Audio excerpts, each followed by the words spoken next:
On this episode of What Am I Hyper Focusing On? Well, I made this little hunting knife, razor sharp. I just got my thumb. Oh. I made this skinning blade.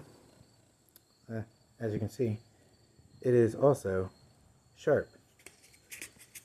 The rounded edge is so that you don't punch through the hide when you are skinning your deer.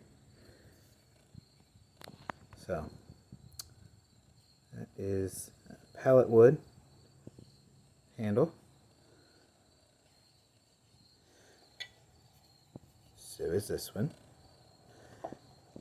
This is from an oak dowel that I had. This is not sharp. Oh, it's got a chisel edge on it. But this is a fleshing blade, so that you can get the membrane and stuff off of your buckskin before you tan it. And this was a piece of walnut that was cracked, so not much else could be done with it. So I made a fleshing board.